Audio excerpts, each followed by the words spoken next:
Hello friends, welcome to E learning classes. Friends, आज है 16 सितंबर 2020 और 16 सितंबर के जितने भी इंपॉर्टेंट क्वेश्चंस हैं सारे क्वेश्चंस को डिस्कस करेंगे वीडियो में। इसकी पीडीएफ आपको टेलीग्राम से मिलेगी। टेलीग्राम का लिंक मैं वीडियो को डिस्क्रिप्शन बॉक्स में डाल देता हूँ, वहाँ से जाकर आप टेलीग्राम से ज्वाइन हो जाएँ। चलो शुरुआत करते हैं आज के पहले क्वेश्चन से। क्वेश्चन नंबर पहला है, हाल ही में विश्व का सर्वश्रेष्ठ बैंक कौन सा बना है?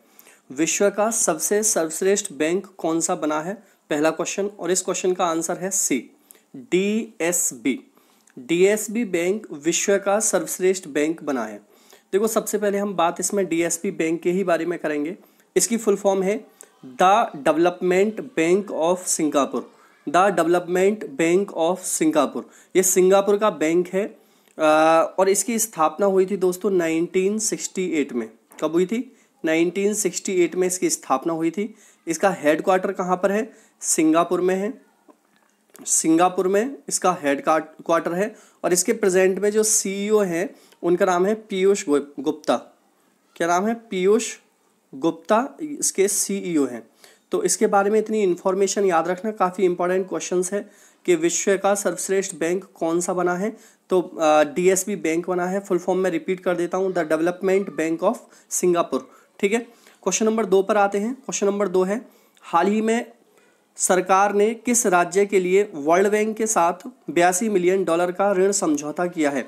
तो देखोगे, अभी केंद्र सरकार ने किस राज्य के साथ 82 मिलियन डॉलर का ऋण समझौता वर्ल्ड बैंक से किया है? तो आंसर होगा इसका Himachal Pradesh, option number A. Himachal Pradesh के लिए केंद्र सरकार ने वर्ल्ड बैंक से 82 मिलियन डॉलर का ऋण समझौता किया है। तो सबसे पहले हम हिमाचल प्रदेश के बारे में जानते हैं। हिमाचल प्रदेश की देखोगे 2 राजधानी हैं, एक है शिमला और एक है धर्मशाला। एक है शिमला और एक है धर्मशाला। एक है ग्रीष्मकालीन और एक है शीतकालीन। अब इसमें देखोगे जयराम ठाकुर यहाँ के सीएम हैं। जयराम ठाकुर यहाँ के सीएम हैं और बंडारू दत्तात्रेय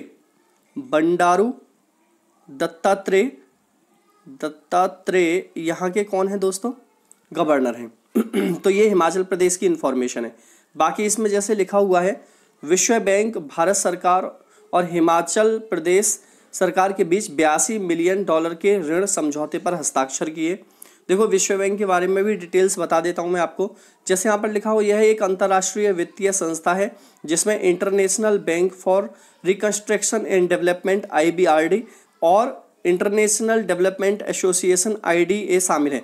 IBRD के इसमें 189 सदस्य होते हैं और IDA के इसमें 173 सदस्य होते हैं। एक तो ये वाली बात इसमें याद रखना है। स्थापना इसकी कब हुई थी दोस्तों? इसकी स्थापना हुई थी 1944 को हुई थी, जुलाई 1944 में। सदस्य कितने हैं इसके? 189 जो IBRD वाले दिए हैं, जबकि IDA वाले सदस्य अलग हैं इसके 173। अध्यक्ष कौन है? David Malpass. MD और CFO कौन है? अंशुला कांत। मुख्य अर्थशास्त्री कौन है? कामरेन रेनहॉर्ट। तो इतनी बात इसमें आपको याद रखनी है। क्वेश्चन नंबर 3 है, हाल ही में वर्ल्ड सुसाइड प्रिवेंशन डे कब मनाया गया है? वर्ल्ड सुसाइड प्रिवेंशन डे मनाया गया है, सी ऑप्शन है इसका, 10 सितंबर को। देखो, ये डे मनाया गया है वर्ल्ड सुसाइड प्रिवेंशन डे के इस देखते हुए कि काफ़ी ज़्यादा लोग सुसाइड कर रहे हैं, आत्महत्याएं हो रही हैं और लॉकडाउन और ये कोरोना जैसी जब से बीमारी आई है तो इसकी रेट और ज़्यादा बढ़ गए हैं। ये कहा जा रहा है कि हर 40 सेकंड में एक आदमी सुसाइड करता है पूरे वर्ल्ड के अंदर। हर 40 सेकंड में एक आदमी पूरे वर्ल्ड के अंदर सुसाइड कर लेता है। तो ये इसको देखते हुए इस पर काफ़ी जोर दिया जा रहा है कि किसी भी तरीके से आत्महत्याओं को रोका जा सके। आगे क्वेश्चन है, क्वेश्चन नंबर 4, हाल ही में लगातार दूसरी बार राज्यसभा का उपसभापति किसे चुना गया है? ये भी काफ़ी इंपॉर्टेंट क्वेश्चन है। लगातार दूसरी बार उपसभापति चुने गए हैं राज्यसभा के और इनका नाम क्या है? Option number A, Harivansh Narayan Singh. देखो, हरिवंश नारायण सिंह अभी प्रेजेंट में उपसभापति थे और फिर दोबारा से अभी इलेक्शन चुनाव हुआ तो इनको फिर से चुन लिया गया है, हरिवंश नारायण सिंह। ठीक है, ये उपसभापति चुने गए हैं। जैसे दिखा देता हूँ, ये है हरिवंश नारायण सिंह। लगातार दूसरी बार चुने गए राज्यसभा के उपसभापति। तो काफ़ी इंपॉर्टेंट रहेगा, याद रखोगे यहाँ पर। ठीक है, एम वेंकैया नायडू कौन है यहाँ पर? सभापति हैं एम वेंकैया नायडू। ठीक है, 5वां क्वेश्चन है, हाल ही में रूस में आयोजित ब्रिक्स संस्कृति मंत्रियों की बैठक में भारत का प्रतिनिधित्व किसने किया है? क्वेश्चन नंबर 5, और क्वेश्चन नंबर 5 का आंसर है दोस्तों इसमें डी, प्रहलाद सिंह पटेल। हाल ही में रूस में आयोजित ब्रिक्स संस्कृति मंत्रियों की बैठक में भारत का प्रतिनिधित्व किसने किया है? प्रहलाद सिंह पटेल ने किया है। ऑप्शन नंबर डी इसका सही है। जैसे कि देखो इसमें लिख रहा है कि रूस की अध्यक्षता में हुई ब्रिक्स की बैठक, भारत ने संस्कृति पर ऑनलाइन प्रदर्शनी आयोजित करने का दिया सुझाव। देखो यहाँ पर ब्रिक्स का मतलब ये होता है कि यहाँ पर ये सारी कंट्री हैं। जैसे यहाँ पर बी से क्या है? ब्राज़ील है, आर से क्या है? रशिया है, आई से क्या है? इंडिया है, सी से इसमें क्या है दोस्तों? सी से इसमें चाइना है और एस से साउथ अफ्रीका है। ठीक है, तो ऐसे करके ये सारी कंट्रीज होती हैं इसमें जो ब्रिक्स के अंदर शामिल हैं। जैसे इसमें देखो मैं दिखा देता हूँ आपके लिए। क्वेश्चन नंबर 6 है दोस्तों, हाल ही में किस शहर के प्रस्तावित हवाई अड्डों का नाम भगवान राम के नाम पर रखा गया है? तो क्वेश्चन नंबर 6 और क्वेश्चन नंबर 6 का आंसर है इसमें अयोध्या। क्या है? अयोध्या। ये एक प्रस्तावित हवाई अड्डा है और इस हवाई अड्डे का नाम किसके नाम पर रखा गया है? भगवान राम के नाम पर रखा गया है। तो काफ़ी इंपॉर्टेंट है क्वेश्चन नंबर 6। क्वेश्चन नंबर 6 का आंसर क्या है? बी है, याद रखोगे। आगे आते हैं, क्वेश्चन नंबर 7 है, हाल ही में जयप्रकाश रेड्डी का निधन हुआ है, वह कौन थे? देखो जयप्रकाश रेड्डी का भी निधन हुआ है। वो एक कौन थे? अभिनेता थे। और मेरे ख्याल से आप साउथ अगर मूवी देखते हो तो इनको पहचान भी लोगे, काफ़ी सारी मूवी में इन्होंने एक्टिंग की है। देखो मैं पिक्चर दिखाता हूँ तो काफ़ी सारे लोग पहचान लोगे। जयप्रकाश रेड्डी जिनका अभी हाल ही में निधन हो गया है, ये अभिनेता थे। ठीक है, आगे आते हैं, क्वेश्चन नंबर 8 है, हाल ही में IBA के द्वारा जारी इजी 2.0 इंडेक्स में कौन शीर्ष पर रहा है? तो देखो IBA के द्वारा एक जारी की गई है इंडेक्स, इसमें इजी 2.0, इसमें पूछा है कौन सा बैंक इसमें शीर्ष पर रहा है? तो आंसर होगा इसमें सी, बैंक ऑफ बड़ौदा। कौन सा रहा है? Bank of Baroda. अब देखो बैंक ऑफ बड़ौदा की बात है यहाँ पर, तो इसकी स्थापना कब हुई थी? 1908 में हुई थी। इसका हेडक्वार्टर कहाँ पर है? गुजरात में है। कहाँ पर है इसका हेडक्वार्टर? गुजरात में है। इसके अध्यक्ष कौन है? हसमुख अधिया। हसमुख अधिया इसके अध्यक्ष हैं। और इसके MD और CEO कौन है? संजीव चड्डा। संजीव चड्डा इसके MD और CEO हैं। देखो आगे इसमें जैसे लिखा हुआ है, बैंक ऑफ बड़ौदा IBA द्वारा इजी 2.0 इंडेक्स में सबसे ऊपर रहा है। तो यहाँ पर एक पिक्चर भी मैंने लगाई है, ये भी आप देख लोगे। आगे इसमें लिखा हुआ है इजी बैंकिंग सुधार इंडेक्स 2.0 के अनुसार बैंक ऑफ बड़ौदा को पहले स्थान पर रखा गया है। भारतीय स्टेट बैंक और ओरिएंटल बैंक ऑफ कॉमर्स को दूसरे और तीसरे स्थान मिला है। कौन सा भाई? दूसरे स्थान पर कौन रहा है?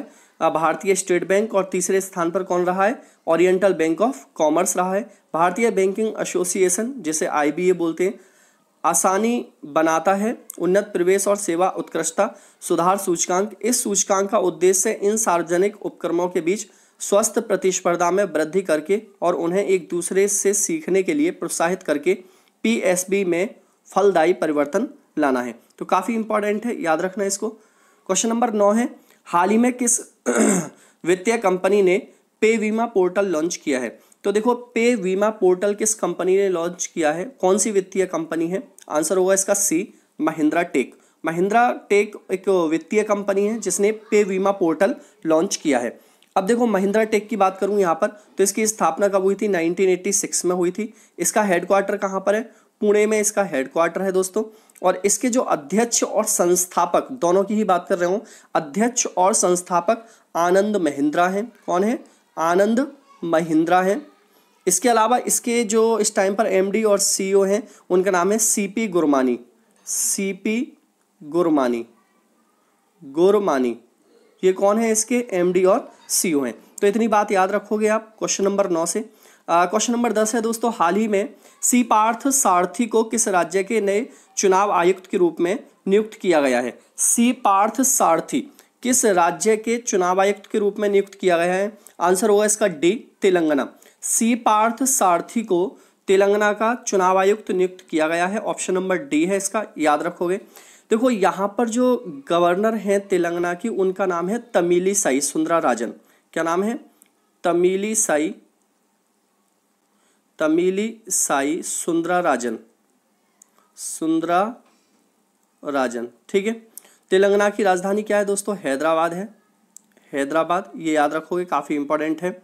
चंद्रशेखर राव यहाँ के कौन है दोस्तों? चंद्रशेखर राव यहाँ के CM हैं।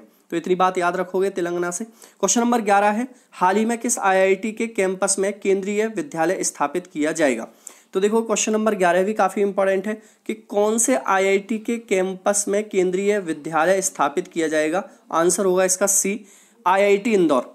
आईआईटी इंदौर के कैंपस में केंद्रीय विद्यालय स्थापित किया जाएगा। तो देखो इसके बारे में दिखा देते हैं, जैसे लिखा हुआ है, आईआईटी इंदौर में कैंपस खुलेगा, देश का 1242वां केंद्रीय विद्यालय। रमेश पोखरियाल निशंक ने बात बोली है, जो हमारे शिक्षा मंत्री हैं प्रेजेंट के। तो याद रखोगे कहां पर स्थापित किया जाना है, आईआईटी इंदौर में। आगे आते हैं, क्वेश्चन नंबर 12 है, हाल ही में किस बैंक ने आई स्टार्टअप 2.0 कार्यक्रम लॉन्च किया है। आई स्टार्टअप 2.0 कार्यक्रम लॉन्च किसके द्वारा किया गया है। ऑप्शन नंबर है इसका ए, आईसीआईसीआई बैंक के द्वारा। किसके द्वारा, आईसीआईसीआई बैंक के द्वारा आई स्टार्टअप 2.0 कार्यक्रम लॉन्च किया गया है। अब देखो इसके बारे में मैं सबसे पहले आईसीआईसीआई के बारे में बताता हूं। इसकी फुल फॉर्म क्या है, industrial credit and investment corporation of India. Repeat करता हूं मैं, industrial credit and investment corporation of India, ये आईसीआईसीआई की फुल फॉर्म है। आईसीआईसीआई की स्थापना हुई थी 1994 में। कब हुई थी, 1994 में इसकी स्थापना हुई थी। इसका हेडक्वार्टर कहाँ पर है दोस्तों, मुंबई में इसका हेडक्वार्टर है। और इसके सीईओ कौन है प्रेजेंट में, संदीप बख्शी। कौन है, संदीप बख्शी। ये कई बार पेपर में आता रहता है, तो इतना याद रखोगे इसके बारे में। जैसे लिखा हुआ है यहाँ पर, भारत के अग्रणी निजी बैंक के निजी क्षेत्र के बैंक आईसीआईसीआई बैंक ने आई स्टार्टअप 2.0 नाम से स्टार्टअप के लिए एक विशेष कार्यक्रम शुरू किया है। इस कार्यक्रम के तहत नए व्यवसायों के लिए एक चालू खाता बनाया जा सकता है, जो मूल रूप से 10 साल तक पुराने हैं। बैंक ने अपने आईपीआई को कॉरपोरेट मामलों के मंत्रालय की वेबसाइट के साथ एकीकृत कर दिया है और खाता संख्या निगमन का समय प्राप्त किया है। तो ये काफी इंपॉर्टेंट है, इसको याद रखोगे। क्वेश्चन नंबर 13 है, हाल ही में किस राज्य सरकार ने संस्कृत पांडुलिपियों के लिए डिजिटल पुस्तकालय के निर्माण करने का निर्णय लिया है। तो ये काफी इंपॉर्टेंट रहेगा क्वेश्चन नंबर 13 कि कौन सा राज्य है जिसने संस्कृत पांडुलिपियों के लिए डिजिटल पुस्तकालय खोलेगा या निर्माण करेगा। आंसर है इसका बी, उत्तराखंड।